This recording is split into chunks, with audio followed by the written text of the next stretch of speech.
भारत और चीन, दो पड़ोसी और साथ ही प्रतिद्वंदी। ऐसा लग रहा है कि इनके नेताओं के बीच हाल ही में हुई एक मीटिंग इनके आपसी रिश्तों को एक नई दिशा दे सकती है। चलिए इस मुलाकात के असली मायने समझते हैं।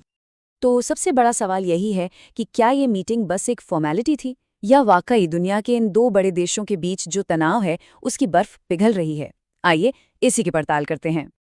तो ये कहानी शुरू होती है तियानजिंग से, जहां शंघाई सहयोग संगठन यानी एससीओ शिखर सम्मेलन के दौरान प्रधानमंत्री मोदी और राष्ट्रपति शी जिनपिंग की काफी लंबे वक्त के बाद मुलाकात हुई।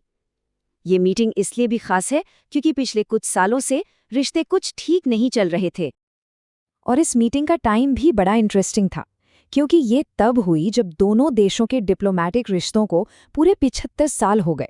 तो इस ऐतिहासिक मौके ने बातचीत के लिए एक पॉजिटिव माहौल तो बना ही दिया। अब सबके मन में यही होगा कि आखिर इस बंद कमरे की बातचीत में हुआ क्या। पता चला है कि पूरी चर्चा को 4 मेन पॉइंट्स यानी पिलर्स पर फोकस किया गया, जो दोनों देशों के रिश्तों के सबसे अहम पहलुओं को छूते हैं। सबसे पहला और शायद सबसे मुश्किल मुद्दा, बॉर्डर का मुद्दा। यही तो वो मुद्दा है जो सालों से दोनों देशों के बीच एतमाद यानी ट्रस्ट की सबसे बड़ी दीवार बना हुआ है। अच्छी बात ये रही कि दोनों नेताओं ने माना कि सैनिकों को पीछे हटाने की प्रक्रिया यानी डिसएंगेजमेंट में प्रोग्रेस हुई है। लेकिन इससे भी ज्यादा जरूरी बात यह है कि उन्होंने इस मसले का एक परमानेंट सॉल्यूशन निकालने का कमिटमेंट दोहराया। ये सिर्फ टेंशन कम करने की बात नहीं, बल्कि प्रॉब्लम को जड़ से खत्म करने की कोशिश का एक सिग्नल है। तो बॉर्डर के बाद दूसरा सबसे बड़ा फोकस था इकोनॉमी पर। दोनों देशों के बीच जो इकोनॉमिक टाइज थोड़े कमजोर पड़ गए थे, उन्हें फिर से पटरी पर लाना। इसमें जोर था आपसी ट्रेड बढ़ाने पर, साथ ही भारत के बढ़ते ट्रेड डेफिसिट को कम करने पर, जो कि जैसा हम जानते हैं इंडिया के लिए एक बहुत बड़ी चिंता है, और इन्वेस्टमेंट के लिए एक बेहतर माहौल बनाने पर। तीसरा पिलर सरकारों से हटकर लोगों पर था। लीडर्स ने ये माना कि दोनों देशों के आम नागरिकों को फिर से जोड़ना भी उतना ही जरूरी है, क्योंकि आखिर में रिश्ते सिर्फ सरकारों के नहीं, लोगों के बीच भी बनते हैं। और इसके लिए प्लान क्या है? प्लान है कि इंडिया और चीन के बीच डायरेक्ट फ्लाइट्स फिर से शुरू की जाएं, वीजा रूल्स आसान किए जाएं, और हाँ, कैलाश मानसरोवर जैसी महत्वपूर्ण तीर्थयात्रा को भी दोबारा शुरू किया जाए। ये कदम सिर्फ ट्रैवल को आसान नहीं बनाते, बल्कि आपसी विश्वास को भी बढ़ाते हैं। और आखिर में चौथा पिलर, ये था ग्लोबल स्टेज पर कोऑपरेशन, मतलब दुनिया के जो बड़े चैलेंजेस हैं उनका मिलकर सामना करना। इसमें आतंकवाद के खिलाफ मिलकर काम करना, फेयर ट्रेड प्रैक्टिस को प्रमोट करना और एक ऐसी वर्ल्ड ऑर्डर की वकालत करना शामिल है जहां किसी एक देश का दबदबा ना हो, बल्कि पावर अलग-अलग देशों के पास हो। इसी कोऑपरेशन का एक अच्छा एग्जाम्पल भी सामने आया। भारत ने एससीओ में चीन की प्रेसिडेंसी को सपोर्ट किया, तो बदले में चीन ने 2026 में आने वाली ब्रिक्स में इंडिया की प्रेसिडेंसी को सपोर्ट किया। ये एक तरह का डिप्लोमैटिक गिव एंड टेक है, जो दिखाता है कि दोनों साइड साथ काम करने के लिए रेडी हैं। चलिए अब ये समझते हैं कि ये पूरी मीटिंग जिस प्लेटफॉर्म पे हुई यानी एससीओ, वो आखिर है क्या और इतना इम्पोर्टेंट क्यों है।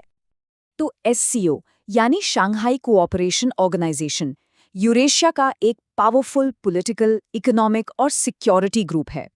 इसका मेन काम है मेंबर देशों के बीच स्टेबिलिटी और कोऑपरेशन बनाए रखना। ये ग्रुप 90s में शंघाई 5 के नाम से शुरू हुआ था, जिसमें 5 देश थे। धीरे धीरे इसका विस्तार हुआ। 2017 में इंडिया और पाकिस्तान इसके फुल मेंबर बने, और आज तो ईरान और बेलारूस को मिलाकर ये 10 मेंबर्स का एक बड़ा ब्लॉक बन चुका है। अब इसके साइज का अंदाजा इस बात से लगाइए कि एससीओ के मेंबर देश मिलकर दुनिया की लगभग 40% आबादी को रिप्रेजेंट करते हैं, और पूरी दुनिया की इकोनॉमी का लगभग 5वां हिस्सा यानी 20% इन्हीं देशों से आता है। तो साफ है, ये कोई छोटा मोटा ग्रुप नहीं, बल्कि एक ग्लोबल पावर हाउस है। तो सवाल ये उठता है कि भारत के लिए इस ग्रुप में बने रहना इतना जरूरी क्यों है, खास करके तब जब चीन भी इसका एक की मेंबर है। देखिए, एससीओ भारत के लिए एक यूनिक प्लेटफॉर्म है।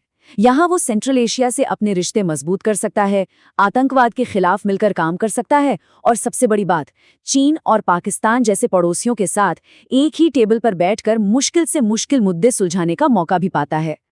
तो इन सब बातों को जोड़ें तो इस मीटिंग का आखिर मतलब क्या निकलता है? क्या है सबसे बड़ा टेक अवे? इसका मतलब ये है कि एक मुश्किल रास्ते पर आगे बढ़ने के लिए बातचीत का सिलसिला फिर से शुरू हो गया है। कई महीनों की खामोशी के बाद कम्युनिकेशन का दोबारा खुलना ही अपने आप में एक बड़ी बात है। और शायद सबसे इम्पोर्टेंट सिग्नल इस मीटिंग से ये निकला कि दोनों साइड्स सबसे बड़े और मुश्किल मुद्दे यानी बॉर्डर डिस्प्यूट को शांति से सुलझाने के लिए कमिटेड दिखे। ये कमिटमेंट बाकी सभी समझौतों की नींव है, क्योंकि जब तक बॉर्डर पर शांति नहीं होगी कोई भी रिश्ता आगे नहीं बढ़ सकता। तो आखिरी सवाल जो ये मीटिंग हमारे सामने छोड़ जाती है वो ये है, क्या ये रिश्तों में एक सच्ची लॉन्ग टर्म नई शुरुआत है, या सिर्फ जो तनाव चल रहा है उसमें एक टेम्पररी पॉज है? इसका जवाब शायद वक्त ही देगा।